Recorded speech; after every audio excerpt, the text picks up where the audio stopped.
The Utah performance that they had against Oklahoma State, it was actually pretty separated until the end. Oklahoma State kind of climbed their way back into it to get back into the football game within some striking distance. Utah staves them off though, 22-19. This played out exactly as I predicted it. Like, I feel pretty good about this one, even without Cam Rising. Kind of makes me wonder if Cam Rising played, how much this could have been lopsided. Isaac Wilson, little brother of Zach Wilson, turnover god, 2 interceptions, 207 passing yards. Micah Bernard is a tank. 182 yards on the ground, 7.3 yards per carry.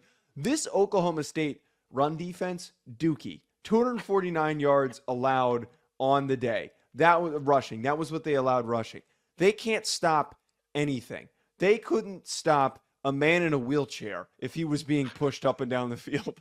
They couldn't stop anything. That was my whole prediction coming into this game. We watched Arkansas cook their asses, made them look like a JV high school team. And if it wasn't for turning the ball over because they're undisciplined and making mistakes, it would have been, they would have lost. They would have lost to Arkansas. So Utah flexes their power and their ability to win despite dealing with adversity, dealing with injuries at quarterback, dealing with inconsistent just offensive play in general, finding your strengths, which is leaning on Micah Bernard, who has been a star, and leaning on your defense. That, here, I want to pull up like the team stats that the Utah had. There's some team stats here that are ungodly. They only allowed 285 total yards of offense, 5.4 yards per pass. They kicked their asses in this game, and I don't think the score is truly indicative of how lopsided this was. Cam Rising plays, I would argue that this is, for the interceptions and when Isaac Wilson threw them, could have been a 20-point game. This is a game that explains why everyone picked Utah to win the Big 12 this year.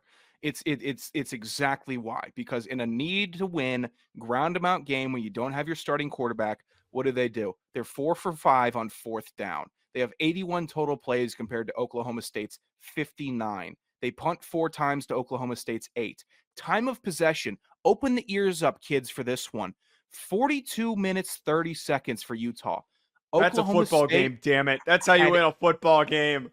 17 minutes and 30 seconds of possession time. Are you kidding me? You had the ball for 17 minutes and you expected to win this game? Grow up, Oklahoma State. You're soft.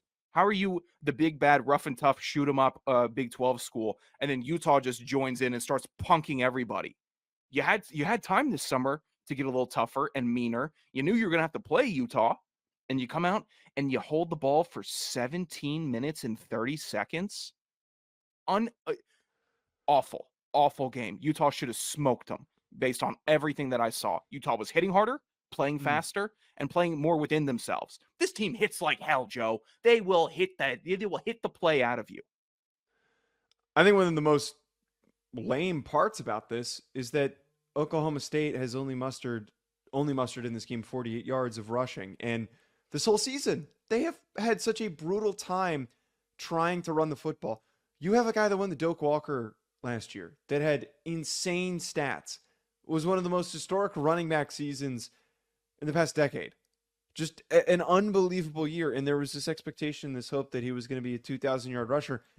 I guess that the only way that the mullet's going to get anything out of Ollie Gordon is if he's the backup running back. Do you remember that last year, how he was the backup running back and it took him realizing, hey, this kid's pretty good for him to throw him into the mix. Now that he's the lead back, doesn't know how to use him or get him going. No creativity in his usage. Forget Oklahoma State for a second, though. I'm pretty bought in on Utah. I feel pretty good about this Utah team. I always have to give credit to Whittingham for being the GOAT at the last second switcheroo on the injury report. He is one of the, you always know when it's like, oh yeah, he might play. Yeah. Oh yeah. Well, yeah, he might. It's a game time decision. Oh no. We're going to throw the janitor out there. He's going to step in and play quarterback today. So he's still down though. Cam Rising's still down. They've been doing this with Cam Rising for years. The guy's been in college for so long. They have been doing this old bit for way too freaking long. I'm sick of it. It's a little annoying, but you got to give him credit that he manages to pull this off to a successful degree and then is also able to run the ball the way that they do. It's so ironic because Whittingham has already named his successor years in advance. He's already named the backup and has already made his own IR report for himself just to keep on pulling this. I feel bad for Cam Rising because, it's a quarterback that truly is talented that just can't get right. I think he is starting to get to the level, the Bowman level, the hang 'em up, pal. It's time to start looking at Well, but he's actually other. good when he plays. He's not an NFL When guy, does but he he's good. play? Well, that's a good I question. I and don't it's know just why. but when you ask that, it sounds way more malicious. I just don't know what you're building to with a guy for a season with a guy that just continually gets hurt. Bad luck, bad decision, however you want to chalk it up. It's not feasible for this, and I'm sure he somehow will find a way to be back next year. I'm sure he'll be pulled off the field like dummy at USC that went there as a GA and ended up playing a couple games. The North Dakota State Oh, the North quarterback. Dakota State, the big meathead, Yeah. he had a big dude with a wide ass head. What was his name? He had like a Z. It was Oh, he, terrible at North Dakota State. he did have a Z. Oh God, damn Wait, it, what's his name? it was like 2021 South Carolina football stats. He was the successor Zeb to. Noland. Yes, terrible name. Terrible name. Zeb.